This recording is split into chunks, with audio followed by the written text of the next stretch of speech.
Bueno chicos, hoy vamos a empezar con Belgrano. Para mí es uno de los patriotas más meritorios y más admirables que hemos tenido. No sé si ustedes comparten la opinión. Sí. Realmente. Sí, me parece que más allá de todo lo que hizo, de la gesta, de todo... Incluso no sé si más que Moreno. Más que Moreno, sí. Y más que Moreno porque vivió más años también y porque pudo participar de la gesta, cosa que Moreno murió pronto, ¿no? Entonces mucha actividad no tuvo. Bueno, Belgrano a mí me parece que más allá de todo lo que hizo, lo que tiene que ver con las escuelas de agricultura, de náutica, de su accionar como militar, de la entrega enorme hacia la patria, me parece que lo que más vale es como hombre, como sacrificio propio, como él renunció a su propia vida, a sus vocaciones, a sus deseos como persona para entregarlos a una causa más grande que él, ¿no? Yo creo que fue el más honesto de todos los patriotas que hemos tenido. Por lo menos nadie le encuentra a Belgrano una causa, una mancha, ¿no? Fue un hombre recto, probo. Y posiblemente fue probo porque estaba en su naturaleza, y fue probo porque había sufrido un episodio muy grave con el papá. ¿Ustedes saben lo que le había pasado al padre de Belgrano? ¿No? El padre de Belgrano, como indica el apellido, era italiano. Había nacido en Génova y en 1750 había ido a Cádiz a probar fortuna. Y unos años después se viene al Río de la Plata, conoce a una niña de la alta sociedad, Josefa, se casa con ella y se hace ciudadano español. Y a pesar de ser un naturalizado, pudo ejercer funciones muy importantes en el Cabildo y en la aduana. Y en el año 1788 hay un desfalco muy grande en la aduana. Era contrabandista, ¿no es cierto? Es que nunca se comprobó, ese es el tema. Porque yo leí en cierta oportunidad de que, claro, él hizo su fortuna contrabando. Él hizo fortuna, parece ser que con una actividad comercial ni mejor ni peor que la de los demás, ¿no? Claro, porque en ese tiempo era la moneda corriente. Lo que pasa es que en el 88 hay un desfalco. El que estaba a cargo de la aduana y otros empleados más toman parte del erario real y lo utilizan para hacer negocios propios. Por ejemplo, fabricaban buques.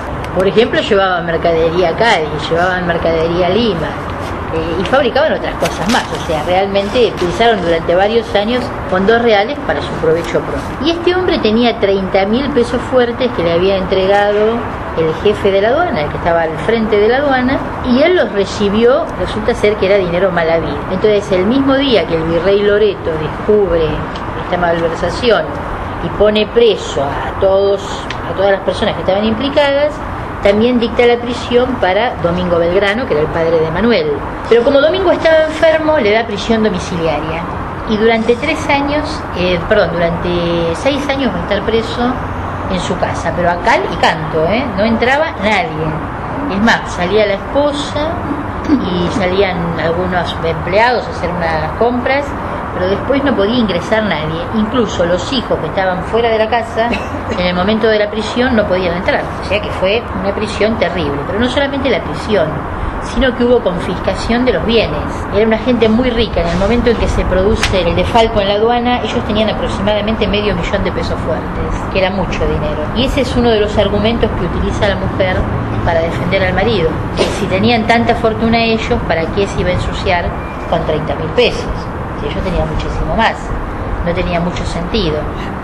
Ahora, el caso de Domingo Belgrano muestra un poco la grave injusticia o cómo se gobernaba en los tiempos de la colonia, que se gobernaba por fuera de las leyes, de acuerdo al arbitrio del virrey, que si tenía alguien entre ceja y ceja lo trataba mejor o peor, y en el caso de este hombre la verdad que lo tratan muy mal, porque por ejemplo, ellos tenían una hija que había fallecido y había dejado un hijito, había fallecido la hija y el yerno, y había dejado un nene. Ese nene había quedado con una gran fortuna también, y el albacea de la fortuna era Domingo Belgrano. Pero cuando les incautan los bienes, tampoco permiten que maneje los bienes de este pibe y se va perdiendo mucho dinero de una fortuna que ni siquiera le correspondía a Domingo Belgrano. Entonces la mamá de Belgrano, que venía de una familia muy importante, empieza escribiéndole al virrey Loreto, y el virrey Loreto no le presta atención. Después le escribe al rey, le manda varias cartas, y en esas cartas son cartas largas, muy interesantes para leer. Ella va pidiendo siempre más o menos lo mismo: Por un lado, que consideren la situación del marido que fue engañado, y por otro lado que se le permita un fondo, porque ella dice, yo me he informado que por muy grande que sea el delito que cometa un marido, la mujer no pierde todos los bienes gananciales, se tiene que fijar una pensión para la alimentación, y en el caso de esta gente nunca le fijaron pensión, y eran 37 de familia. Entonces, 37, porque tenían hijos, nietos, hijas, sirvientes, familiares que estaban en relación con ellos, que no eran directo, pero que también vivían en la casa. Hay que alimentar 37 bocas y no tener recursos. Entonces ella salía a pedirle a los conocidos dinero prestado, pero nadie les quería prestar porque entendían que la situación de los Belgrano era muy comprometida. Otra cosa que le preocupaba mucho a María Josefa, la madre de Manuel, era que tenía 3 hijos chicos y el nieto, y no los podía meter en ningún colegio. Decía que los chicos perdían la posibilidad de educarse. Y además tenía 2 hijos en Europa, Francisco y Manuel, que estaban en Salamanca, y tenía 2 o 3 hijos más que estaban en Córdoba y en Tucumán estudiando. Así que tenía un montón de hijos y ella todo eso tenía que mantenerlo. Entonces, por ejemplo, le pedía que le dieran la pensión. Le decía, mire, me han informado que en la estancia de mi nieto los sacos con cereal se están llenando de gorgojos. Por favor, permita que se limpien para usar algo, que se perdía todo. Entonces pienso que la situación de Manuel fue de honestidad por naturaleza y de honestidad por la experiencia que había tenido con el padre, porque él de alguna manera pretendió siempre limpiar, no quedar pegado a ese proceso. Ahora, verdaderamente durante un tiempo se consideró que el padre había sido responsable, pero luego se fue viendo que los documentos no lo daban nunca como que él tuvo una participación activa. En todo caso, lo habrán usado o fue un personaje secundario. La cosa es que después que lo dejan libre, un tiempito después fallece. Ya hace un año que había vuelto Manuel de España, donde se había educado. Él se había educado primero acá en el colegio de San Carlos y después se había ido a España, a Salamanca y a Valladolid a hacer la carrera de abogado. Se fue a los 16 y volvió cuando tenía 23 años. Y acá, como todos conocemos, tuvo una función pública muy importante, hizo montones de cosas por la cultura. Era filósofo también. Era un hombre, era un pensador, sí. Además era un tipo que tenía unas ideas muy de avanzadas, muy preocupado por el tema de la educación. Bueno, y en ese estar acá en Buenos Aires, él conoce a una mujer que la debía conocer de antes seguramente, porque las familias patricias eran pocas, como yo siempre digo, y se conocían muy bien entre ellos. Empieza a trabar relaciones con Josefa Ezcurra, esto es en el año 1802. Josefa Ezcurra ya estaba casada con un primo, la habían casado con un primo que era de Navarra, que era un hombre extraordinariamente rico, los Ezcurra también eran muy ricos, y que cuando ocurren los sucesos de mayo, este hombre decide irse a España y la abandona a Josefa. La deja, pero después cuando muere le deja toda la fortuna a ella. Ahora, Belgrano y Josefa se enamoraron. Si fueron amantes durante los años que corren entre 1802 y 1810, que cuando se va el marido, eso no lo sabemos, pero sí que después del mayo, de los sucesos de mayo, cuando a Manuel le dan primero el mando de las tropas de Paraguay y después el mando de las tropas del norte, ella lo sigue.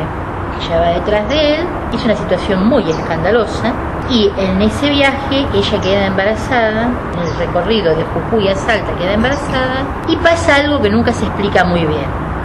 Manuel Belgrano le hace que se vaya, y ella se va a Santa Fe, a la estancia de unos amigos, donde nace un hijito que se llama Pedro Pablo. Yo allá tengo la partida de bautismo, la pueden ver en la computadora. Lo bautizan en la Catedral de Santa Fe con el nombre de Pedro Pablo, como hijo de padres desconocidos. No, él no quiere darle el nombre. No, él no quiere. Ella tampoco se hace cargo, porque lo habitual en esa época. Él sabía que ella estaba embarazada. Sí, sabía que estaba embarazada, claro. Y ella tampoco se hace cargo, se lo deja a la hermana, sí, a Encarnación Ezcurra y a Rosas. ¿Por qué no se hizo cargo de ese hijo? Es una incógnita, porque no. ¿Era el único hijo que tuvo ella? Ella no había tenido. Sí, ella es el único hijo. Ella también pudo hacerse cargo del chico, porque en aquella época era muy común traerse un chico. Ella se volvía, un tiempo después de haber tenido familia, se volvía a su casa. Ella vivía enfrente del museo de la ciudad, 463 de la calle Alsina.